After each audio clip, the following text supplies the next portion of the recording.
CDP यानी बाल विकास। आपको बता दें सीटेट 2024 जनवरी के लिए जितने भी क्वेश्चन है ये बहुत ज़्यादा इंपॉर्टेंट है, क्योंकि ये प्रीवियस ईयर क्वेश्चन है और ये आपके बार बार एग्जाम में रिपीट होते रहता है। ठीक है, ये आपके क्वेश्चन जो है ये सीटेट, एचटेट, यूपीटेट, सुपरटेट और सभी प्रकार के टीचिंग एग्जाम के लिए बहुत ज़्यादा इंपॉर्टेंट होने वाला है। ठीक है, तो वीडियो में आप लास्ट तक बने रह सकते हैं। आपको बता दें इन्हीं में से लास्ट में क्वेश्चन पूछा जाता है जिसका जवाब आपको कमेंट बॉक्स में देना रहता है। ठीक है, तो आई होप आप लोग अच्छे होंगे। स्वागत है आपका स्टेज क्लासेस में। चलते हैं सीधे क्वेश्चन की ओर। वीडियो अच्छा लगे वीडियो को लाइक करिएगा, अपने दोस्तों में शेयर भी करिएगा। ठीक है, पहला क्वेश्चन देखिए क्या कह रहा है।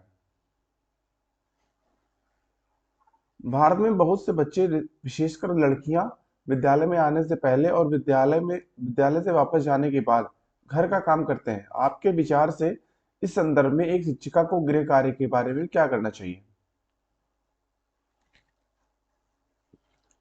ए ऑप्शन आपका इस क्वेश्चन के लिए राइट ऑप्शन रहेगा। ठीक है दोस्तों, भारत में बहुत से बच्चे जिनमें लड़कियों की संख्या ज्यादा है, जिन्हें विद्यालय जाने से पूर्व तथा विद्यालय से आने के बाद घर के काम में हाथ बटाना पड़ता है, जिससे विद्यालय में दिया गया गृह कार्य पूर्ण नहीं हो पाता, यानी कंप्लीट नहीं हो पाता है।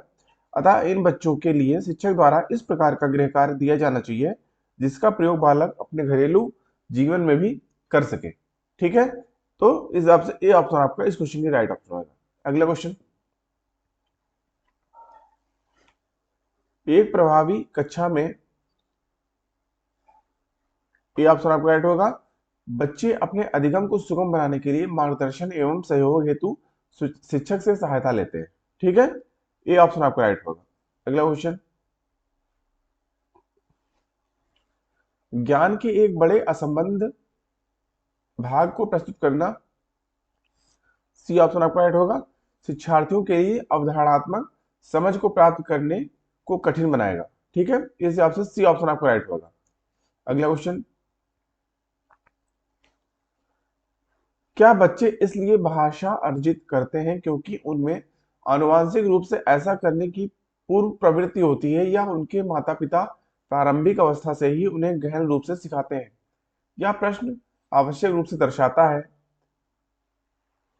बी ऑप्शन आपको राइट होगा, भाषा के विकास पर संज्ञान का प्रभाव। दोस्तों, बच्चे भाषा इसलिए अर्जित करते हैं क्योंकि इससे इसके माध्यम से वे अपने भावों तथा विचारों को दूसरों तक पहुंचाते हैं अथवा दूसरों के भावों तथा विचारों को खुद भी ग्रहण कर सकते हैं। दोस्तों, इससे स्पष्ट होता है कि भाषा के विकास पर संज्ञान का प्रभाव बिल्कुल होता है। बी ऑप्शन आपको राइट होगा। अगला क्वेश्चन, अमूर्त वैज्ञानिक चिंतन के लिए क्षमता का विकास निम्नलिखित अवस्थाओं में से किसकी एक विशेषता है? बी ऑप्शन आपको राइट होगा, औपचारिक संज्ञानात्मक अवस्था। तो जीन पियाजे के अनुसार संज्ञानात्मक विकास की अंतिम अवस्था औपचारिक संज्ञानात्मक अवस्था है। इस अवस्था के दौरान बालक अमूर्त अमूर्त बातों के संबंध में तार्किक चिंतन करने की योग्यता विकसित करता है। मूर्त वस्तुओं तथा सामग्री के साथ स्थान पर शाब्दिक तथा सांकेतिक अभिव्यक्ति का प्रयोग तार्किक चिंतन में करता है। इस ऑप्शन बी ऑप्शन आपका राइट होगा। अगला क्वेश्चन, एक बच्चा तर्क प्रस्तुत करता है, आप यह मेरे लिए करें और मैं वह आपके लिए करूंगा। यह बच्चा कोलबर की नैतिक तर्कणा की किस अवस्था के अंतर्गत आएगा?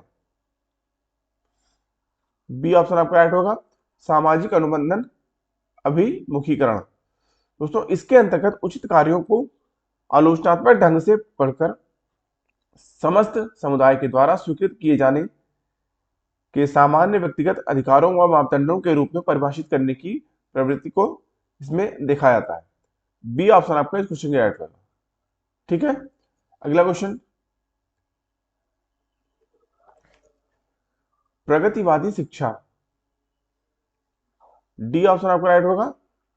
जो प्रगतिवादी शिक्षा से तात्पर्य बालक के मनोविज्ञान को समझते हुए शिक्षण की व्यवस्था करना तथा उसकी अधिगम संबंधी कठिनाइयों को दूर करना, उसमें बालक का व्यक्तिगत निरीक्षण किया जाता है तथा उसकी दैनिक कठिनाइयों को दूर करने का प्रयास किया जाता है।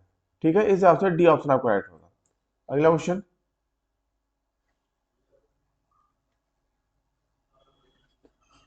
विभिन्न मुद्दों और विमर्शों पर उनके लिए कारण प्रस्तुत करते हुए बच्चों को अपनी व्यक्तिगत राय को व्यक्त करने के लिए प्रोत्साहित करने वाले प्रश्न किसको बढ़ावा देते हैं? बी ऑप्शन आपका राइट होगा, विश्लेषणात्मक और आलोचनात्मक चिंतन। दोस्तों, बच्चों में विभिन्न मुद्दों एवं समस्याओं को हल करने एवं उस पर अपना विचार प्रस्तुत करने से विश्लेषणात्मक एवं आलोचनात्मक चिंतन का विकास होता है। बी ऑप्शन आपका राइट होगा। ठीक है, अगला क्वेश्चन,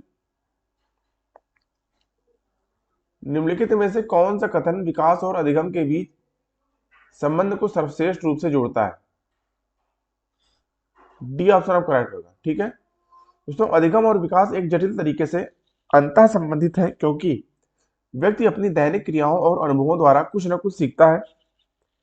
फलस्वरूप उसका शारीरिक और मानसिक विकास होता है। आपको बता दें, सीखने की इस विशेषता को पेस्टालॉजी ने वृक्ष और फ्रॉबेल ने उपवन का उदाहरण देकर स्पष्ट किया था।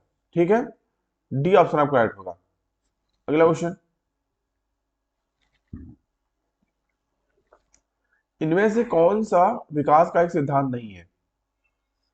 बी ऑप्शन आपका राइट होगा, विकास केवल संस्कृत से शासित होता है और निर्धारित होता है, यह सिद्धांत गलत है, क्योंकि विकास वातावरण तथा वंशानुक्रम के अंतःक्रिया से निर्देशित एवं इसके परिणाम स्वरूप यह होता है। बी ऑप्शन आपका राइट होगा इस क्वेश्चन के लिए।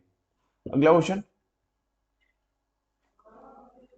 बाल केंद्रित कक्षा की एक प्रमुख विशेषता है कि उसमें,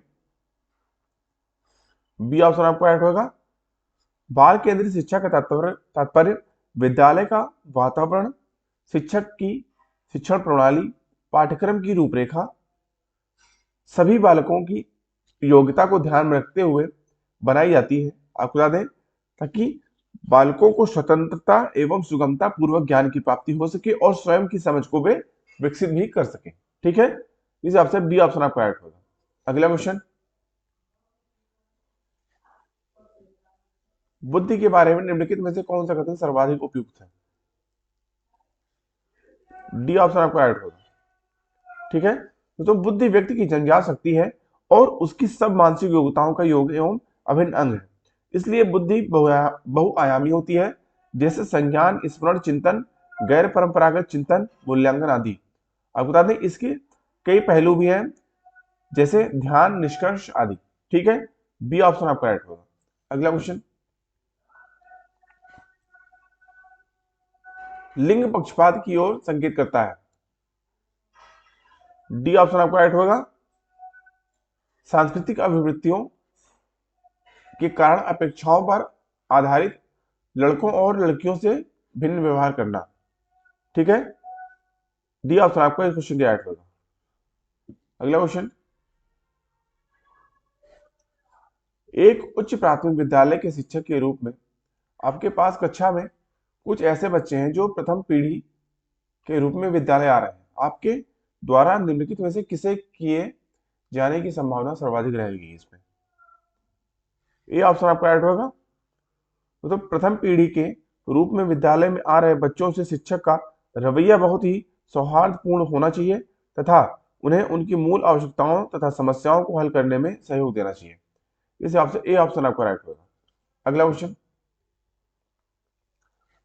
और दोस्तों हमेशा की तरह आज का प्रश्न आपके लिए, समान आयु के बच्चों में भी आकृति, योग्यता, स्वभाव, रुचि, प्रवृत्ति और अन्य बातों में बहुत अंतर होता है। इस संदर्भ में विद्यालय की क्या भूमिका है? बच्चों की आकलन के लिए नियामक मानक स्थापित करना, सुनिश्चित करना कि शिक्षक मानकीकृत निर्देश और पाठ्य पुस्तकों का उपयोग करें, सुनिश्चित करना कि सभी बच्चों का विकास एक ही प्रकार से हो, या सुनिश्चित करना कि प्रत्येक बच्चे को अपनी क्षमताओं के अनुसार विकास के अवसर मिले। इस क्वेश्चन का जवाब आपको ज्यादा से ज्यादा संख्या में कमेंट बॉक्स में देना है। दोस्तों अभी के लिए इतना ही। आई होप आपको वीडियो अच्छा लगा होगा। वीडियो अच्छा लगा हो तो वीडियो को लाइक कर सकते हैं, अपने दोस्तों में शेयर कर सकते हैं। साथ ही साथ चैनल को सब्सक्राइब नहीं किया तो चैनल को सब्सक्राइब करके बेल आइकन ऑन कर लीजिए, जिससे चैनल पे आने वाले सभी प्रकार के वीडियो की नोटिफिकेशन आपको टाइमली मिलते रहे। अभी की वीडियो को देखने के लिए धन्यवाद। मिलते हैं दोस्तों नेक्स्ट वीडियो में, तब तक के लिए थैंक यू। जय हिंद।